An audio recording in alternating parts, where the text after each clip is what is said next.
Puti pa yan, hindi pa nailabas lahat. Pinaguluto ko rin yan ng ako ko. Pinagingay ko rin yan. Ang bulat niya.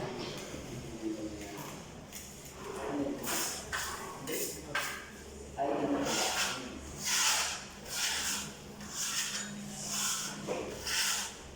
maganda kasi kaysa magpa catering ka, konti lang. Konti lang makakakain. alas 3 pa lang, saan na ako makakakain. Tara na pa, sabi sa akin. Ay, sabi ko daw, nasipa ako sa ako eh.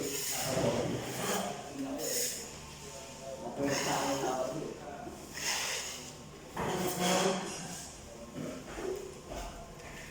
Alam mo pa, sabi ko ito lang kaya, hindi ko alam kung mabibilin. Liman-libo lang, budget namin. Mark, 5K lang. 5K lang yung budget. Dami na yan. Oo, tulad-tulad lang yung ano.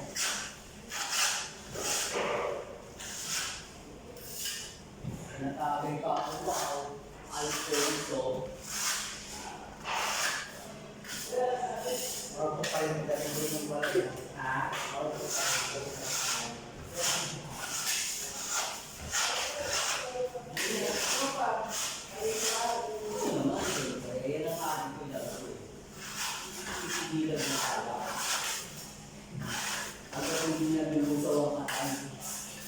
Wow. Sabi ko sa anak ko eh. Okay. Kasi ginalito yung mga anak ko. Hindi ko napipigilan yan.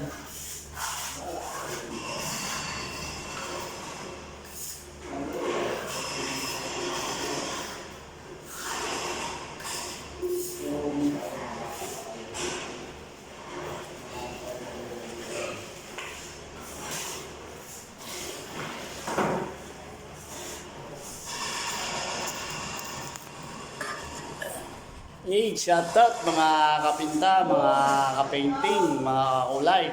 Si Mr. M po to. Ito ang ating tema. Nakapag-gusto ko, finish na kami ng first coat mga kapinta. Ayan. Ito mga kapinta, tingnan pakita ko sa inyo. Ayan. Yan yung ceiling mga kapinta. Tapos wool. Ayan mga kapinta. First coating na po kami lahat ng wool at ceiling. Yung dito mga kapinta wala pa. Mabalikan natin yung papantayin muna natin doon.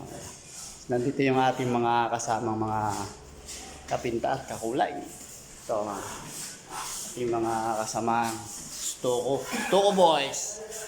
Yan, shoutout sa inyo. Shoutout naman na sa mga pinsan nila ng mga batasan. Yan. Ito yung isang ating kasama, Master Stuko. Ayan, no? Ayan ang Master Stuko.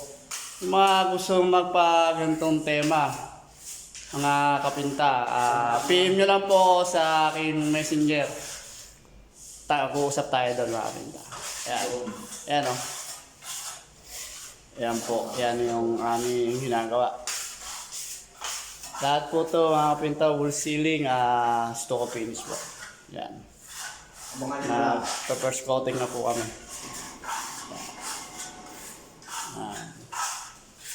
Shoutout pala sa mga yung mga nag-gusto ko dyan. Shoutout po sa inyo, tsaka lahat ng mga pintor at foreman ng pintor. Shoutout po sa inyo, mga naging foreman natin. Merry Christmas po sa inyo sa lahat ng mga pintor. Ganito na lang po ulit yung video. Salamat. Bye-bye.